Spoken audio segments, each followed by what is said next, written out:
Welcome in, Loons fans, to another edition of the Matchday Preview. Jonathan Harrison here, joined by Chief Development Officer Manny Lagos. Manny, how are we doing on this fine Minnesota Thursday morning? I love you always start with me and ask that question, and it's been pretty easy to answer the last 4 weeks. Beautiful weather, no rain, and another Minnesota United shutout. So very, very good, to be honest. Very good. Can't ask for better. And we are joined once again by Jon Marthaler. Jon, how are we doing this morning? Oh, not too bad. There's no clouds. There's no clouds anymore. Have you guys noticed? There's never any clouds in Minnesota. It rained all summer. Now there's just never any clouds. Gotta love that. I mean, at this point of the year when we're normally used to getting fall temperatures and clouds all the time and cold, and don't have it this year. So yeah, the dark clouds have changed their name to the no clouds. Rebranding in the middle of the season. It's hard to pull off, but they did it. They did You've been tricked. Winter's coming. Winter's coming. I know. That is the depressing part. Yeah. You think in like a month it's going to be frozen. Oh, yeah, absolutely will be. All right, so we got plenty to discuss here. We're not going to, so spoiler note here, we're not going to delve too much into the decision day machinations and everything that can happen, because we're going to come back next week and do that, because there's still games to be played that will affect what we're looking at on decision day. So we're not going to dive too much into that, because it still could change a little bit due to that LAFC Vancouver game coming up this weekend. So we'll jump into all of everything that can happen on decision day next week here on the podcast. So this week we'll discuss MLS action. We'll preview the international games coming up, as well as look at what Minnesota has been doing lately and across Major League Soccer. So let's jump into the Major League Soccer talk before we jump into Minnesota's 4th straight clean sheet, which is just incredible at this point of the year. We'll get to that. Seattle keep rolling against Colorado, a 1-0 win. St. Louis beat Houston 3-0 to give the Loons a hope of securing higher up in the Western Conference, which we'll talk about. Plenty of good action at the weekend, Manny. What was the biggest one that stuck out to you? Sorry, I just said we can't talk about the scenarios, or we can talk about the scenarios. We're not going to talk too much about them. We can, because he kind of brought it up with Houston, St. Louis, and then now I'm excited about 5th in the West. But that's where are we going? We can reference it, but let's not like dive too much into it, because obviously things will change. What's Jonathan going to do, Manny? He can't stop you. Yeah, I want to talk about it too, right. but it would be wasted air at this point with something that could change coming up next week, and we don't want to give people the same podcast 2 weeks in a row. So let's do it. I'm going to answer what surprised me in the weekend was all of the results for Minnesota United. Like literally Portland tying 1 point out of 6 in 2 home games for Portland, who, were the league du jour in terms of offensive juggernaut, only scoring maybe 1 goal. They score a goal? No, they didn't score. There was no. Those 2 games at home. Oh, so offensive juggernaut not scoring a goal in 2 games at home to kind of clinch higher seed playoffs. Obviously the Houston, all the results were surprising and great for Minnesota United. Yeah, everything kind of has, while the Loons have been getting clean sheet after clean sheet after clean sheet here over the past couple weeks, the results also have just been falling towards Minnesota's way, helping them in the playoffs, which, again, we won't talk too much about. We can reference it a little bit, but some nice results going the Loons' way, Jon, and you can't ask for anything better at this point in the season to have things playing your way and the team playing well as well. Yeah, again, I'm not allowed to say the word playoffs, but you can say playoffs. Going as the league heads towards the postseason, there's basically, of the 9 Western Conference playoff teams, like 4 of them are playing well. There's the Galaxy and LAFC are good. Seattle is now Seattle again, and Minnesota, and everybody else in the conference is like, I don't know about this team. Houston struggling, Portland struggling, Vancouver struggling, Colorado struggling, RSL. We'll see RSL. So it's a little bit strange that if you're looking at the teams that are looking good going into the postseason, it's the 1, 2, 3 teams, and then a team that still could end up in the wild card game. Jon, I like the way you frame that as well, because we're the only team that is one of the lower seeds potentially that has to play away. Essentially, in the first round, 2 of your 3 potential games away, which to me kind of feels like I don't think those higher seeds want to play us. I think they're except for Seattle. Seattle, I think, would like to play Minnesota, no problem. Maybe not. I mean, I personally, I think I've said it. I don't know if I said it last week. Bring them on. Bring on Seattle. I have no problem with that matchup. You say that, but if it's Seattle, it's like, they're going to put the next pro team in it doesn't matter who's in the jerseys. It's just that the jerseys are out there. This is we're gonna diverge here. I'm ready for Seattle. So ready for Seattle. This is because you're positive and optimistic, and I am cynical. Well, and pessimistic. Also 4 straight shutouts. I mean, I think we should put our chests on and be ready for honest anybody. I mean, the only team, if I'm being honest, that I think is a little bit, if I'm ranking them, I think LAFC is hitting their stride now where we don't quite match up. I actually think we match up pretty well against the Galaxy based on how well we're playing defensively, and they can get opened up and the field stretched pretty quickly when they don't kind of solve things offensively. So for me, it's probably LAFC is the one I would maybe want to avoid in the first round. But after that, Seattle's right there. I have no problem. No problem this year. See, that was a bit of a conversation Dan and I were having on the broadcast as well. And we were also trying not to delve too much into what can happen in the playoffs. And we were just basically talking about who we would want to play in the playoffs and not to give bulletin board material out. But he was saying he doesn't want to play LAFC because of how good they are. I was saying I would, because you look at the schedules between Minnesota United and LAFC since decision day. LAFC have played 13 games in that time frame, basically a game every 3 days, it feels like. Minnesota have played 9. That's a very big difference.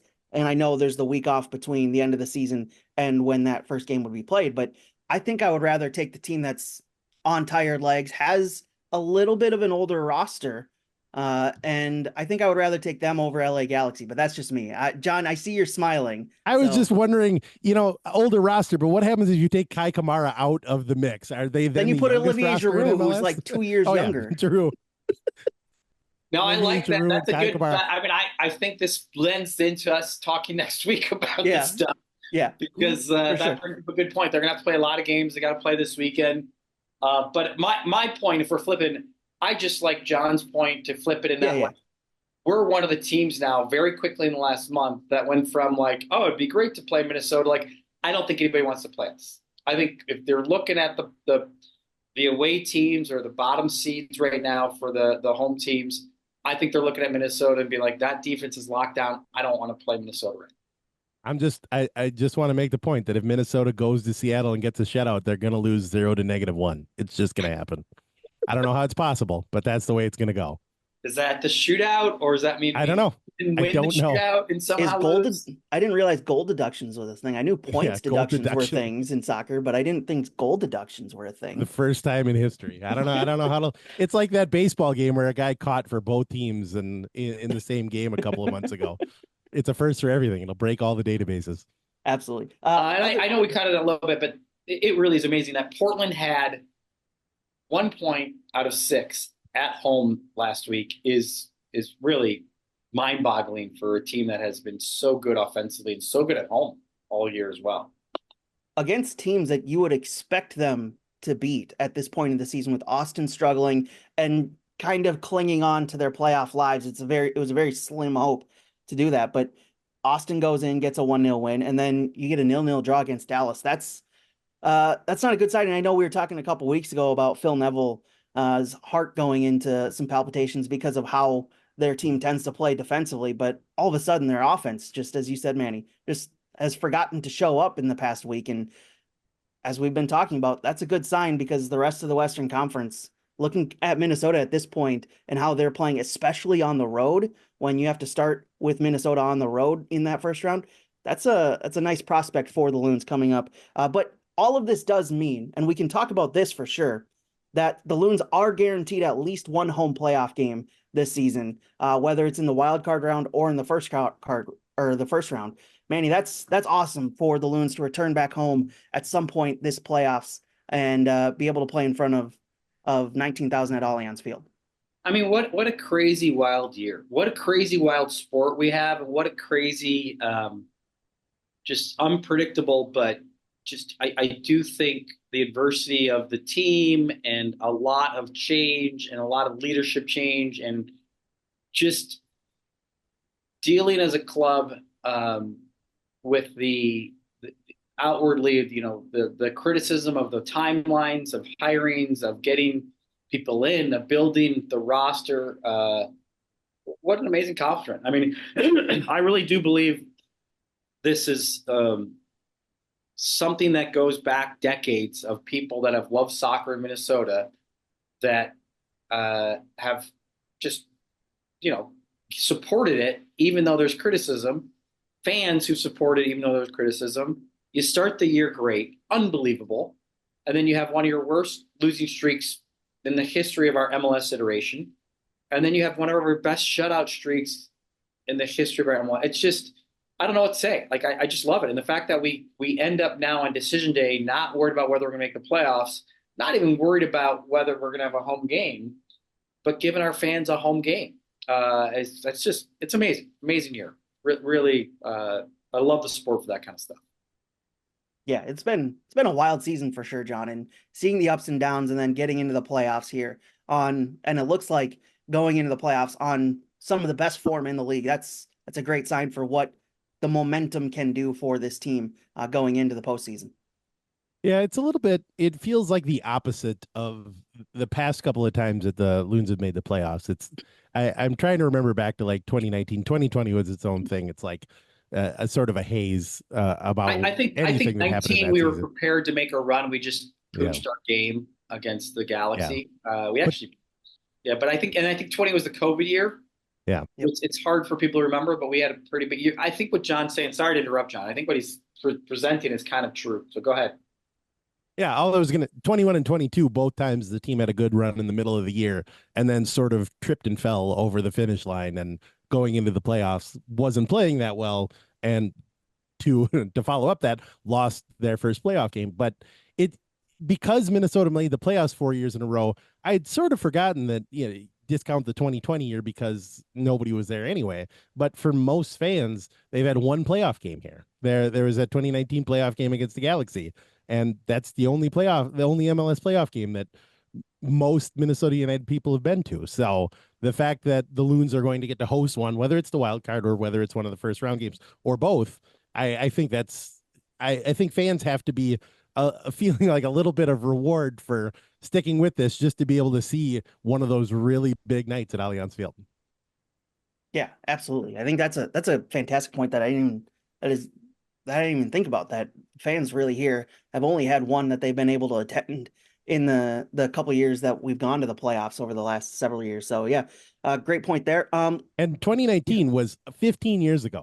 I know mathematically that doesn't work out. No, but that was right. so long ago. Yep. Yeah. Everything we've lived through since then. That was Zlatan played in that game. I think Neil, so many people played in that game. Simone Bracalello played in that game. I think that's how long ago it was. Well, while the Western Conference has all their playoff spots or all their playoff teams lined up, seeding just needs to be hashed out. The Eastern Conference still has 4 teams vying for 2 spots in the wild card round. DC and Montreal currently in on 40 points. Philadelphia and Atlanta on 37 points in 11th and 12th place right now, looking to scrap through on the final day. Toronto in 10th place on 37 points, though 34 games played, so they're eliminated, which is just the joy of having an unbalanced schedule and one team sitting out on the final day. Toronto being that team 2 years in a row, the team that is sitting there 3 points out of playoff contention or in playoff contention on the final day, but they've already played their final game, is out of the playoffs. Just the quirks of the schedule as it is. This is an exciting decision day in the Eastern Conference as well because of those 4 teams scrapping it out for those final 2 spots, Manny. Oh, I love it. I mean, again, I think the West is a little bit unique this year in that it's kind of done and dusted in terms of the teams making the playoffs. But obviously the 4 will kind of see where they're placed. So it's a little bit less dramatic, I feel like, than the East, which has so many storylines and so many different kind of ebb and flows on their kind of arc of all the games starting at the same time and just seeing where teams end up. So, and by the way, I think I've said it on this show, I've admitted it. I think the East is top end crazy heavy compared to the West this year with Inter Miami, Columbus, and Cincinnati, and now even Orlando a little bit. It's fascinating to see what teams are going to kind of sneak in to play those kind of the behemoths of the league right now. Yeah, absolutely. We talked a little bit about the awards last week and how the nominations would be coming out. They've come out now. Have we changed any of our thoughts on who we think will win some of those awards now that we've seen who's been nominated for them, Manny? Well, I think unfortunately Robin's name in one of the MLS articles wasn't even mentioned. So I don't know if that's a good sign for him in terms of the kind of national kind of scope of him getting that award. Let's see where it goes. I'm not sure. By the way, my headwind, I would ask Jonathan Marthaler this. I forgot we didn't talk about the supporter shield too much, which is okay with me because I'm this is one moment where I'm a contrarian. The supporter shield is not a competitively fair event competition. Yep. There should be 2 supporter shield winners. I feel strongly about this. Yes. One in the West, there should be one in the East. Yeah. If you're gonna play a weird unbalanced schedule like this in MLS is, there's no doubt they're gonna keep doing this because they want to play a round robin in the East and they want to play a round robin +1 in the West or whatever that works out to. Then just have a supporter shield for the West winner and a supporter shield for the East winner. They're not the same. You can't look at everybody's schedule and say it's the same. So we're aligned because you have to play each team twice. There has to be a competitive equal balance to the season. You know, this is why I support a 58 game season. No, I'm just kidding. I'm sure the players will be really excited about that. So. The season, it's going to be the opposite of Mexico. We're not going to have an apertura and a clausura. It's going to be a 2-year season where they go through a double round robin, one champion every 2 years, no playoffs. If we keep expanding, we'll get there. I mean, we just got to keep expanding. That's all. It's a 74 team round robin. There's a champion crowned every 5 years. World's largest league. We're probably already have the world's largest league. My God, that Argentina. It's like neck and neck between the U.S. and Argentina. Of which how many does Argentina have? Well, it's hard to say. Every year they have. That's fair. Yeah. Yeah. I mean, every year it's like thing about them that's so unique is so many teams they have in Buenos Aires. Yeah. They've got a lot of teams centrally located. Yeah, that's like the MLS league office dream of having a 43 team league, but 14 of them are in the New York City metro area. All right, going back to these. So I think it's gonna be exciting final day, for sure, for the teams getting in and where they get into. So impressive win by DC over the Revs in New England, wasn't that? Yeah, 3-1 over the Revs, and you absolutely needed it to stay alive in that that wild card race. And Christian Benteke, what a season he's had for DC this season. Just was it 22 goals, something like that at this point? He's been incredible. I know like 17 of them are off his head because that's just their game model at this point, but it just feels like he's been really good for them this season, and he's been excellent in keeping them in this playoff race. Excellent win for them. You guys want to talk about that pain at Allianz Field this year? We felt his, I really like that in MLS. Everybody talks about Columbus and they use the ball and they play beautiful soccer, and there's room for that. And there's also still room in MLS for an offense that's entirely based on big guy bounce the ball off his head into the net. It's not named Giassi Zardes. Not named Giassi Zardes. It's goalkeeper bounce ball off. A goalkeeper. Yeah, I've really enjoyed having that identity in the league. It's been actually kind of cool to have a player and a team built around that type of quality, and he's come through. I mean, his skill set at heading the ball is just top notch. We got to see it live. I mean, he really burned us pretty bad. So, well done, DC. I also got to say about the East. Do you think like today Atlanta United's in training and somebody's like raising their hand and like, guys, we can't plan for the off season yet. We're still technically in playoff contention, and like the whole staff is going, "Are you sure? Like we gave up on the season 3 months ago. Like Atlanta, this Atlanta, we're for MLS playoffs. We're still. I don't think that's right. Go look at the math. I don't think that's right. I still don't think it's right, but I mean, I could be wrong. Yeah. No, it's. Are you sure? Like somebody go back and check those results. I think Atlanta's gotten 2 extra wins in there somehow. Who do we think gets in out of those 4 teams? DC, Montreal, 40 points, 8th and 9th place. Philadelphia and Atlanta, 37 points, 11th and 12th place. DC plays Charlotte at the weekend. Montreal plays New York City at the weekend. Philadelphia, DC at home, Montreal at home as well. Philadelphia at home against Cincinnati, and then I'm kind of just doing this on the fly here. Atlanta at Orlando. Who does Montreal play? New York City, and they're in Montreal. I'm going DC. DC and Montreal getting in those final two spots. Philadelphia and Atlanta, because of their tough competition, going to struggle to get in on the final day, John. Well, just because I think I'm remembering correctly that Philly and Atlanta would both need to win and have one of the teams above them lose, correct? Yep. So it's hard to pick anybody other than DC and Montreal, given that they need very little to get into the playoffs. Something tells me Philadelphia will figure out a way. Like, everything's stacked against them. Somehow they'll get in. I don't know how it's possible, but somehow that would work out. But that's the only one. I really feel like Atlanta is going to forget to send their team to Orlando because they're just ready for the offseason. They're gonna forget to send their team to their most hated rivals. Yeah. Like, what, today was the game? I don't think the season ended already. We have a game today. Are you sure? That's not on my Google calendar. That's no. So where's the invite? Who did the meeting invite for this?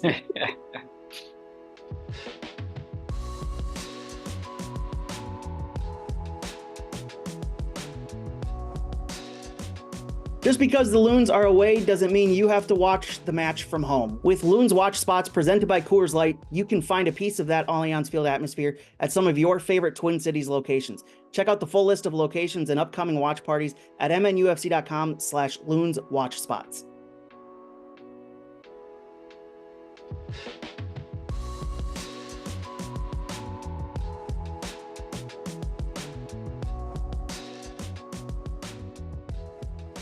All right, let's jump into this Vancouver recap. Another shutout for the Loons, their fourth straight clean sheet. An excellent win here for Minnesota United, a 1-0 win for the Loons up in Vancouver. And we talked last week about how these games tend to be crazy and high goal scoring in Vancouver. Well, John, that was the exact opposite this last weekend. One goal between the two sides, a very defensive game from the Loon standpoint, at least. Your thoughts, let's get your general thoughts, John. I'll start with you on this 1-0 win for Minnesota United. I mean, it's a good day for VAR. There's a couple of VAR checks in there, so that was exciting. Does that count as exciting? I mean, this was in some ways, this was like the Eric Ramsey Minnesota dream. He's talked all season about how he wants his team to control games out of possession, control games defensively. And they went on the road against two fellow Western Conference playoff teams and gave up 0 goals. And that's really great. The flip side is that they only scored 1 goal all week, and it was from the penalty spot. So it's a little hard to consider them a dominating juggernaut. But at the same time, giving up no goals, I think the other team, Vancouver, didn't have a shot in the first half. The only shot they had was the one that turned into an own goal that didn't end up counting because Songmin Jang got spiked right in the knee. But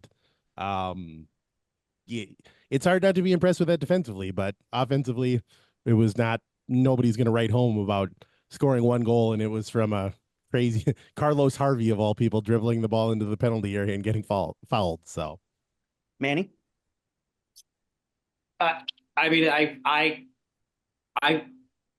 think this is one of those games where instead of the players, I'm going to start by praising the coaching staff. I thought this was a kind of tactical masterclass by them. And what I mean by that is sometimes you have games where the tactical masterclass could be preparation and planning, and then you just let the guys go and play, and then everything executes the way they kind of looked and it kind of planned out based on their week of training. This was obviously a short turnaround where they had to navigate health, mental, physical capacities, and come with a lineup based on the fact that Vancouver lost 3-0 on Wednesday. And how do they want to kind of enter into this game to see if they can, really shock Vancouver's system? And I think for audience and anybody who's played sports, like, there was going to be a explosion of energy by Vancouver after the 3-0 loss on Wednesday, if they could. And the reality was, I think Eric put a lineup out there that really just gave them no ability to just start that game off with energy and effort, and we moved the ball quickly and we created chances, and we really frustrated them for that first half, which I just think threw them for a huge loop because I think they saw that team sheet. They said, nope, got some starters out. We're going to get after them. We're going to kind of right our wrong against Seattle the other night. And again, I look at that, and I think I'll get into the second half in a second, but that kind of decision-making about the lineup, which is way more complicated and complex that Eric has to go through that process on a short term, combined with, I thought, the tactics in the second half were really fascinating and outstanding by him. So long story short, it was just a great defensive masterpiece for 90 minutes. Yeah, absolutely. And you mentioned some of those changes in the lineup. When Dan and I, when we got the lineups and we saw all of the changes that Minnesota were incorporating just on short rest and some debut for Anthony Markanek, it was, we're looking at the lineup. We're like, this is a massive call at this point in the season when you're still fighting for playoff spots. This is some massive calls to make so many changes in the mid or on short rest on the road. And as you said, it just kind of, it looked like the speed from Minnesota having Songbin Jang, Bangkok Hongwane, Taniel Washe all on the field at the same time really kind of hampered, as you said, that explosion of energy that Vancouver wanted to put on the field.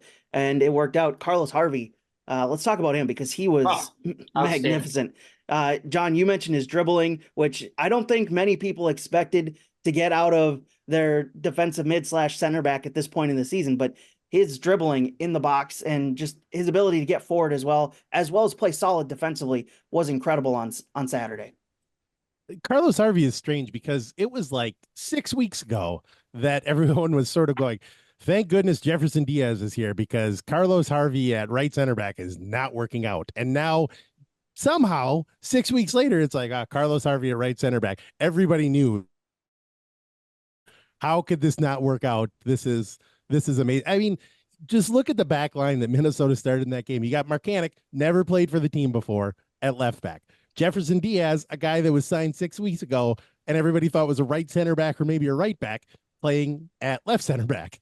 You've got Miguel Tapias, a guy that Minnesota was basically trying to hide the last 3 weeks so that he didn't have to play, playing at center back, and then somehow coming through with a really good second half performance after a terrible own goal in the first, just another disaster on top of it. Harvey, we already mentioned. Songbin Jang playing right wing back. He was converted forward. Just put all that together, and somehow that back five that has never played in this formation before ever together managed to keep a clean sheet against the playoff team on the road. Against a team that has Brian White and Ryan Gauld. Yeah, Ryan Gauld returning, Stuart Armstrong starting for the first time as guys who have scored over 20 goals combined, over 20 assists combined, I believe. That's a heck of a performance defensively, Manny. What outside of just kind of the mentality of it, what were the tactics at play that helped the Loons kind of just lock things down in front of Dane St. Clair and capture their fourth clean sheet in a row? Yeah, I think Jon kind of mentioned it. I would start with how outstanding the back three were in different ways and different kind of moments. Like Harvey essentially is growing into a great right center back who's now becoming very comfortable with the positioning, and he has the elements of a center midfielder, which is kind of cool to see. It drew the PK. He can move the ball. He's got a little composure, so we don't just like kind of create second waves of attacks by just kind of clearing the ball and that's it. And then Diaz is just becoming an athletic, tough, gritty guy. And he's been outstanding for the last month in terms of just blocking down, but also kind of dribbling out, whereas Harvey passes out of the back. Diaz tends to kind of like break lines by dribbling maybe 10 yards, then passing the ball. And Tapias is basically not in a good place with his confidence, but this is a seasoned pro who has had success in League MX and success in MLS. So this isn't like we're assessing a young player to see if he can play at this level. Tapias can play at this level. He has played and proven over many years in Mexico and now in MLS that he can put a shift in and be a good, tough defender. But when you're having a bad spell, you're having a bad spell. And there's no doubt he was. And really, I thought what's amazing about his performance was it ended after the VAR call where, he kind of flubs it with his right foot and I think that was just the last gasp where he's like, oh my God, what else can I do wrong when I step on the field? Right. We got a break, and then he was locked down the rest of the game. So I think for me that it started with that back three, but then you guys started to mention it. The other guys, I thought this was Joaquin Pereira's best game, best 45 minutes really for us. He really got in good spaces offensively. He got back defensively. Um, Hassani was a beast. I mean, it was really the kind of extension of even how he took that PK, wanted to take the PK. That was his 90-minute performance that night. Outstanding. Will Trapp, again, another kind of veteran, just steady, smart performance. And then the last one, you guys kind of mentioned Tani's speed, and you saw his hunger that he wanted to play well. He got to start. And he made mistakes in that first half, but the mistakes were all aggressively trying to make things happen. And I think that put Vancouver in its heels. And my last one, I think you guys kind of pointed out, Markonovic, what a great debut. Coming into a huge game, a huge moment, and really did well on the wing as a wing back there. He really kind of was nice and steady. So it's really nice when you have a lot of players that have really good games, and then a lot of players that have, as a group, outstanding performance together. It was just a fun outing, and a key game for us to kind of be where we are now going to decision day. Yeah, you couldn't have, as you mentioned, you couldn't have asked for kind of in the midst of how things have been kind of going for Tapias, you couldn't have asked for a worse start with the own goal. But then, as you said, he really locked it down after that in that center back role in front of Dane St. Clair, in between Diaz and Harvey. But I just want to point out, this is the second time this season, John, that the Loons coaching staff has converted a central midfielder into a right center back, and it's come off and it's worked out well. That's To do that 2 times in a season with 2 different players, and one of them wasn't even with the team last year. That's a pretty remarkable feat to do. Yeah, the Eric Ramsey coaching philosophy is clearly everyone can play center back. Everyone can play wing back. Everyone is not only is allowed to, but has to. You go, it's like my kids go to preschool and everybody's got a job on the job chart, that you're the one that turns the lights off or takes the garbage out. Minnesota gets into the locker room for training. It's like, I'm on right wing back today. Well, I guess I better learn. But that's been the story of the season. Has been half the team has played one of the center back spots on the left or the right. Half the team has played wing back. All of the forwards, I think, except Teemu Pukki, have played the right wing back role at this point in this season. Yeah, he might. Don't say no. If Teemu don't Pukki rule it out. There's still games left. Teemu Pukki is playing right wing back against St. Louis. Are you going to? Our back five, back three allows a lot of positions for a lot of guys. Yeah. Hey, no, one thing you guys brought up too that I thought was really fascinating about the first half, and this is kind of the reality of bringing new guys in and trying to see if things work. And John mentioned Armstrong. That really, I think, threw Brian White for a loop in terms of how they were going to press out of their kind of system. And they just looked clunky in that first half. A lot of it had to do with us. A lot of it, I think, there was still Armstrong trying to figure out how to play within the Vancouver new system. And they were a little clunky pressing, which I think actually helped get our guys into the game and get a little confidence. Yeah, you mentioned him. I felt like you bring in a guy like Stuart Armstrong in the summer transfer window. He looked like you're supposed to look coming into a team mid-season. And then on the other side, you got Minnesota that somehow Yeboah and Pereira and Jefferson Diaz all seem to fit in perfectly. So that, again, I think is a testament to the job that Minnesota's done integrating those guys, in the sense that, they start every week and have since they got here, and it's fine, rather than, this is clunky and we don't know how it's going to work yet.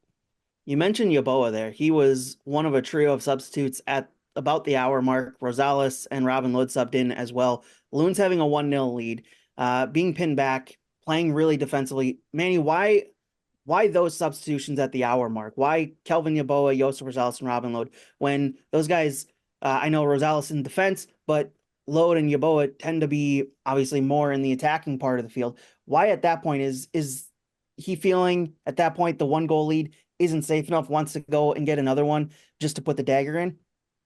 I think it's a little bit of everything there. I think what I would say is, we kind of mentioned already, Tapias, Diaz, and Harvey were having great games. Trapp and Dotson are having great games. So you're not going to really mess with that kind of back five of the 3 plus the 2 in the middle of the spine. Markonovic, great shift. I mean, again, the kid had not played a game in months and months. So that was probably his limit about, and probably beyond. I mean, I actually think probably maybe 45 minutes would be more likely, but how well we played, I'm sure Eric was like, I'm not touching this at halftime. Like, I'm going to get another 10 or 15 minutes out of this kid. So to me, I think then now he starts to really think about how can I influence the game and make sure we're both good defensively. But now we can try to figure out a way if we're going to counterattack and go forward, or if we're going to actually take control of the game and possess more. And so once those guys went in, I thought we had a little bit of a shift, but Vancouver responded. I mean, at the end of the day, they were like, we cannot play like this at home 2 games in a row. And I thought they had a pretty good, kind of 5 or 7 minutes after those subs, even though they were great subs. I mean, Yeboah, Load, and Rosales, it makes you feel better. It didn't lead to maybe the possession we wanted, but it certainly helped calm a little bit of the initial kind of 10 minutes where I thought Vancouver started getting top of the game. And then I think it was a nice sub with Loic, and it really helped offensively, maybe for some counterattacking. We did lose a little bit of our defensive shape, and this is where I really enjoyed the coaching staff's kind of masterclass. Is pretty quickly Eric's like, I've got to recalibrate that, get Loic wide as an athletic up and down, get Devin wide, and put Josin, Robin, and Sani in the middle to lock this game down. So for me, it was a fascinating tactical kind of evolution for Eric to get through with the lead and the different ways he did it and the different systems.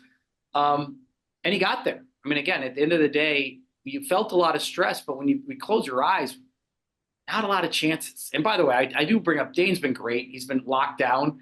There just wasn't a lot for him to do except for managing the leadership of the box, managing the line. Again, every game a goalie does a ton of work that people have no idea how much mentally physical work they're doing. But there wasn't a lot of big saves that Dane had to make in this one. And I think that's a credit to both the players, but also the coaching staff kind of managing everything in 15-minute cycles throughout that second half. Yeah, absolutely. Dane St. Clair with another clean sheet. 4th in a row, longest such streak in MLS club history. Hassani Dotson scoring the penalty kick and putting in, once again, John, another excellent shift. And that's just continuing his form that he's really had since the return to play after Leagues Cup. He's been outstanding in the midfield for Minnesota United. Yeah, I think just if you look at the number of minutes that everybody has played, I think when Pereira came in, it was a little bit like, well, they're going to play, Minnesota's going to play Will Trapp at defensive midfielder, and they'll have Lod on one side, and they'll have Pereira on the other side, and Hassani Dotson's the odd man out.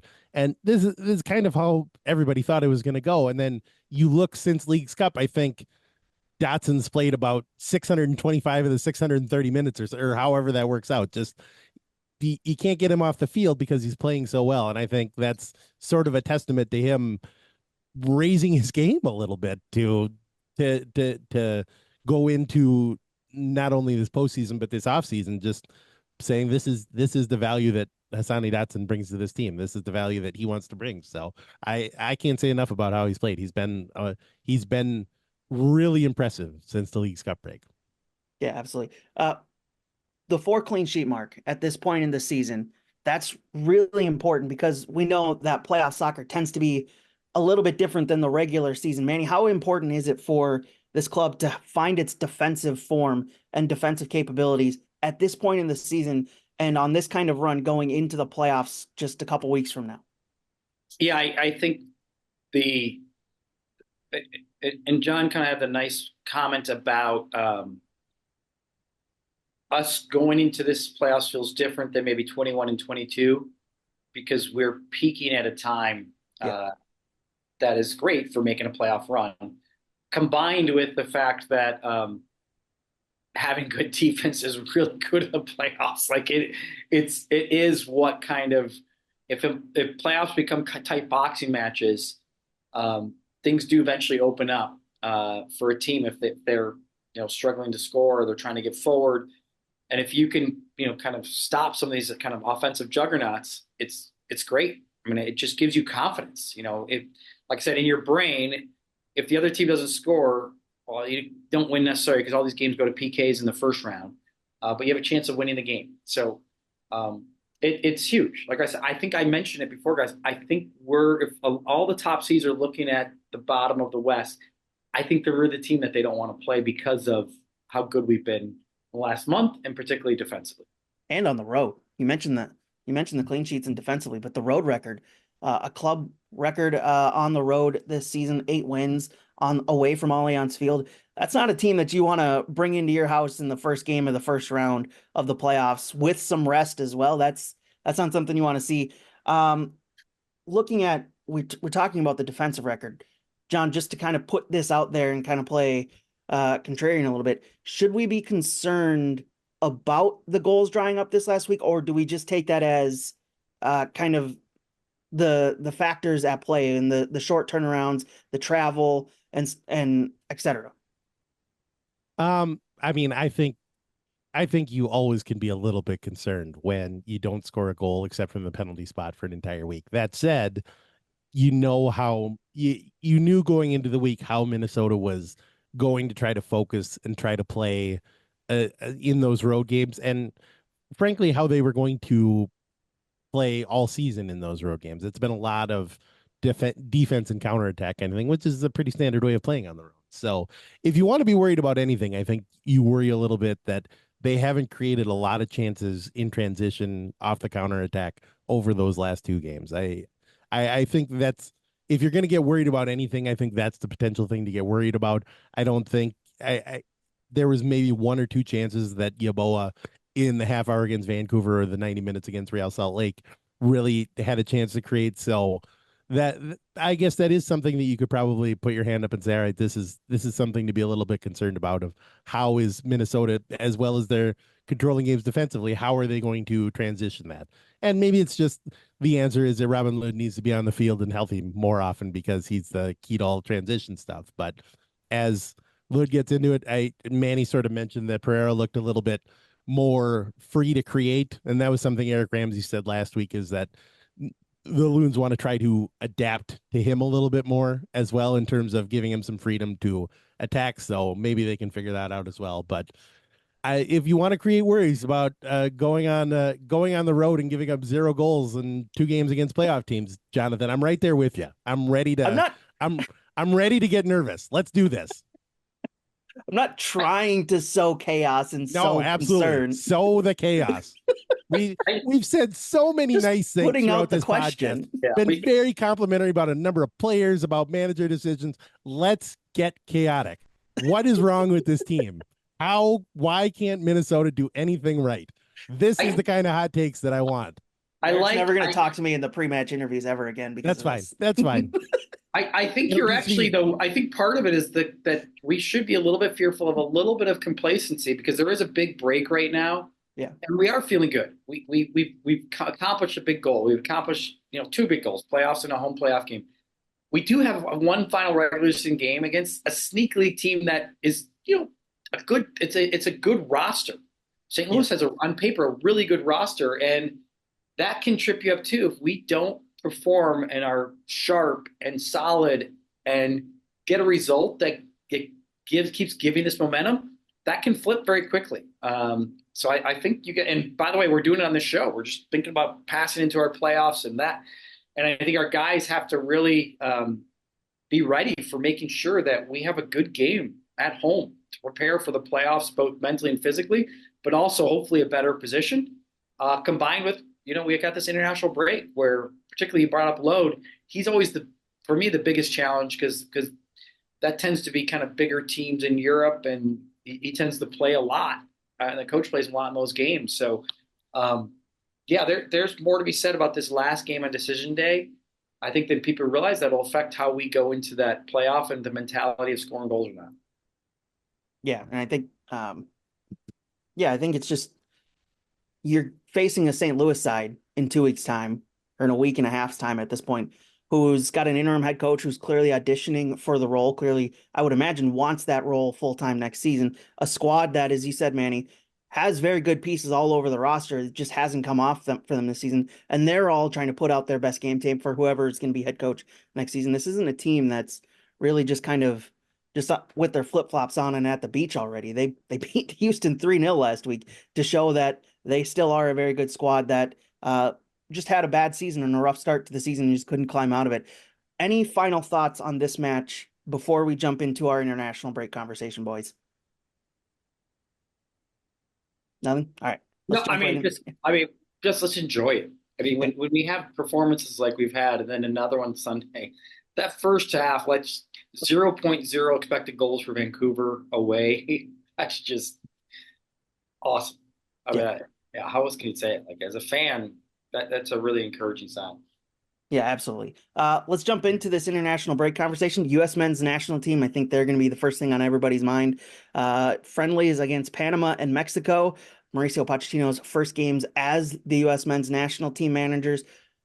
What do you guys want to see out of his squad in these first two games? And how important is this game against Mexico, considering the rivalry between them? And it's Pochettino's first time getting a taste of that rivalry. John, I'll start with you, and then Manny, you can take off after that. It's interesting.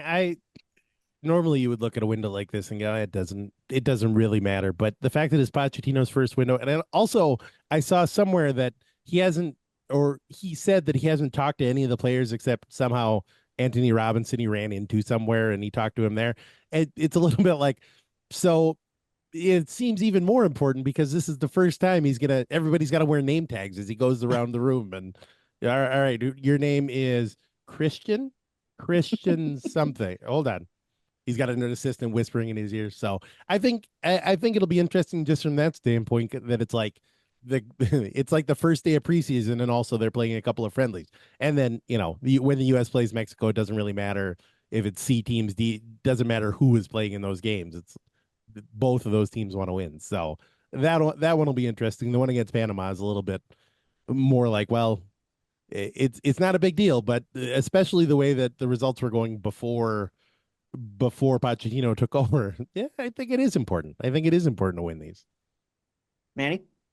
Yeah, I mean, I think it's exciting. Pochettino's got to get to know the guys. So I don't think if the fan base thinks this is like him being able to influence a tactical kind of principles of his style in 3 or 4 days to get the game, it's not true. This is more of his time to assess the players, and it's more time for the players to show off who they are and what they are and their habits, for him to kind of build into how he wants to play, what type of players he wants, and how they're going to kind of play a style. So I think that's all exciting from a U.S. soccer fan. You're kind of at that moment now where everything's going to feel good. All the post training comments are going to be, it's more intense and blah, blah, blah. It's more, he's doing this different. And so I'm excited about that piece. And I like the two games. I like that Pochettino is going to get to learn a little bit about CONCACAF soccer. And it's not just Petite St. Vincent. It's actually two pretty good teams. I mean, we got a revenge match essentially with Panama, if I'm being honest, from Copa America. Hopefully there's a little bit of energy going into that game to be like, can't lose to these guys twice in a row.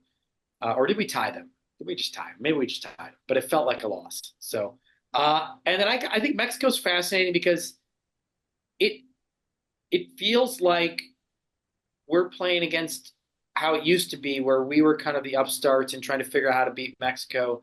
And I think they're now like, how do we beat the U.S.? And I think they're going to come in with an energy and a roster that's got a mixture of veterans and young guys that we don't know about.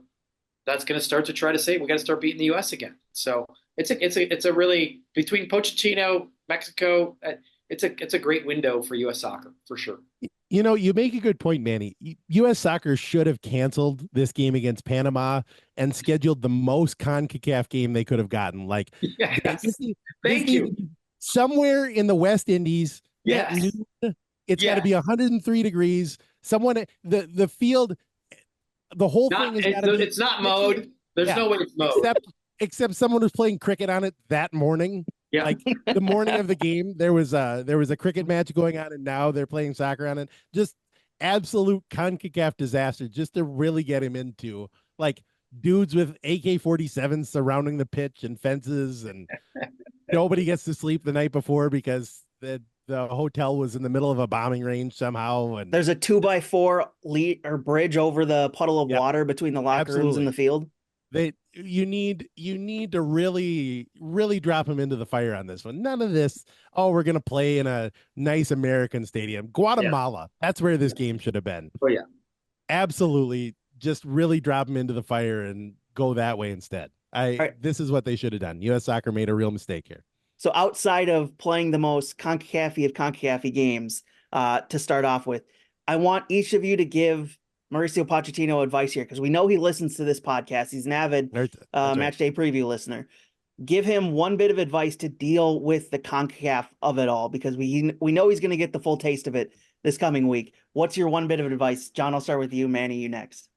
Well, so the first thing I want to say is, as a U.S. men's national team follower, my one piece of nervousness about a coach coming in that's sort of a big name coach with a European pedigree. The last time this happened, the guy like got to the locker room on the first day, and before the game, it was like pregame speech time, and he was like, all right, what kind of formation were you guys thinking you were going to play today? I was hoping you guys had some information about what kind of formation. So my advice to Mauricio Pochettino is to show up with some idea of who's going to play in the first game. That's all. Just be ready to write a lineup on the whiteboard. Right, Manny. All right, so I'll try to be clever. I guess my advice, given the kind of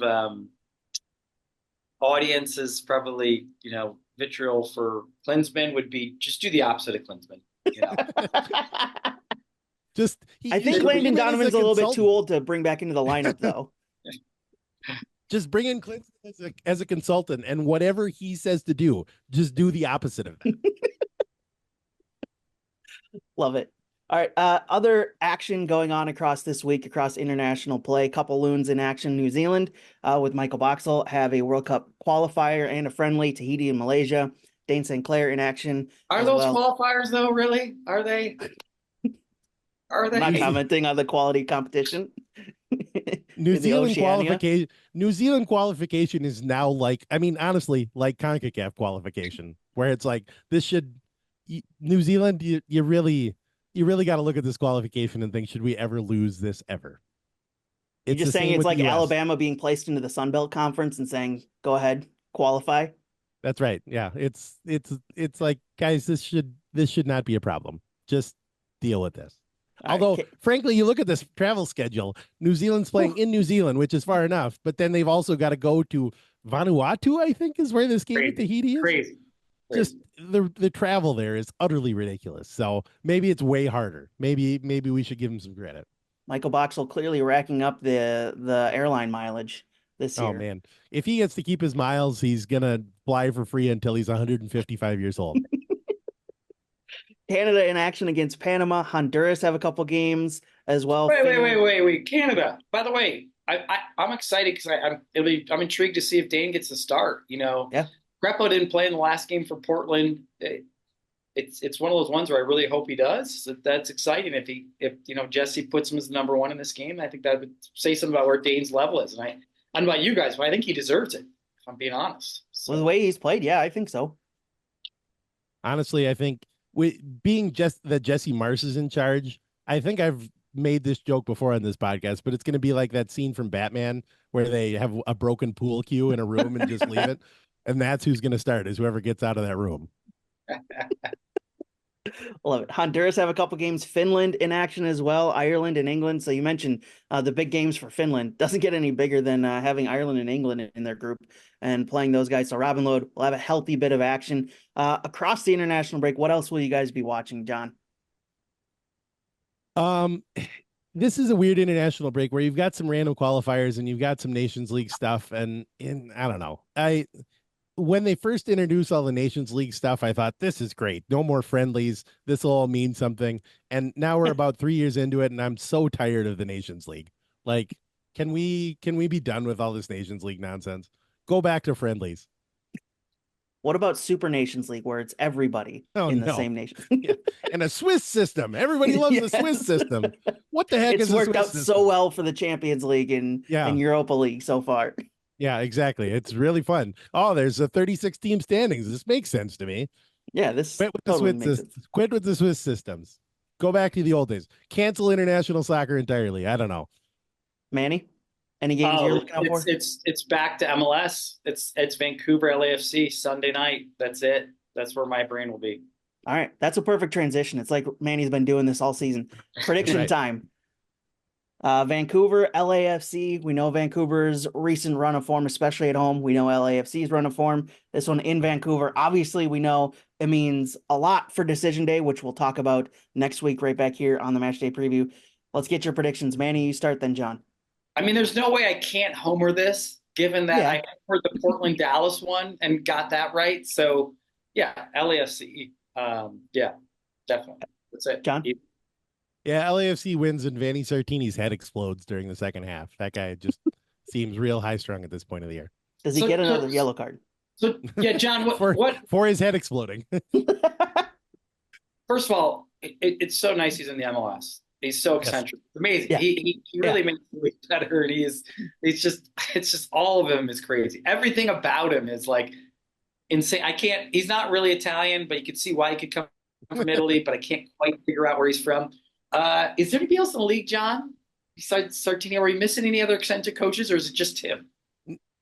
Near as I can tell, he is entirely unique within MLS, especially in the sense of like, and this is from talking to like the Apple folks who do these calls. Every coach is a little bit guarded with what they want to do and how they want to play, except for Vanni Sartini, who will happily just lay out his whole game plan and walk you through it both pre and post game. He'll be like, this is exactly here. Let's get a whiteboard in here. I'm going to draw out exactly what we're going to try to do. And I love it. I love that kind of, there needs to be more weird coaches in MLS. Yeah. MLS is high on angry coaches. You got your Caleb Porters and you got your Peter Vermees, guys who are going to get fined for complaining about the refereeing. That's all well and good. I need more crazy people. Yeah. His crazy did turn a little angry. He cleverly after the game tried to act crazy / nice eccentrically to the refs, but he was kind of going at them as well. Yeah. So he was upset about that last non-PK call, which by the way was nowhere near a PK. But I liked how he used his kind of eccentricity, craziness, but he really was trying to go at the refs after the game. Yeah. Got a yellow card for it. The ref wasn't buying it. Gave him a yellow card. Dished out the yellow card for that. The other game in action on Saturday, Columbus, New England. This one doesn't really mean a whole lot. Columbus can't for the East. I think it's just... Well, it's Columbus during an international break. They could choose to play without a goalkeeper again. Where is Cincinnati? You never know. Can Cincinnati catch Columbus or no? No, they're 4 points behind Columbus this game, and New England already eliminated from the playoffs. So, yeah, the only thing exciting is to see whether Columbus tries to go into this match without any goalkeepers again. Well, if they play without a goalkeeper, could they win? Let's see. I think this would be. When else in MLS are we ever going to have a chance to find out the answer to that? Worth a shot on the final day. Worth a shot. Let's make it happen. Love it. Guys, good stuff from you. Happy to sit here and chat once a week for an hour talking about MLS, Minnesota United, international breaks, and whatever John wants to bring to the board. And another thing, let me tell you about right now, Jonathan is just stabbing at this turn podcast off button. I need to stop this. No, this is great. I love it. John rolling on another topic. Looking forward to breaking this all down and figuring out how all the machinations that we can talk about next week for ahead of Decision Day, because that is going to be a heck of a broadcast and a heck of a game. I love Decision Day. It's my favorite broadcast every year. Scoreboard watching while discussing the game. It's going to be exciting and looking forward to it. Looking forward to talking about that next week with you guys. Loons fans, tune in for another edition of the Matchday Preview next week, right back here on these same podcast feeds. Thanks to the production staff of Grace Dearson, Evan Entler, and Kyle Hayward for putting this on every week. We'll talk to you next week.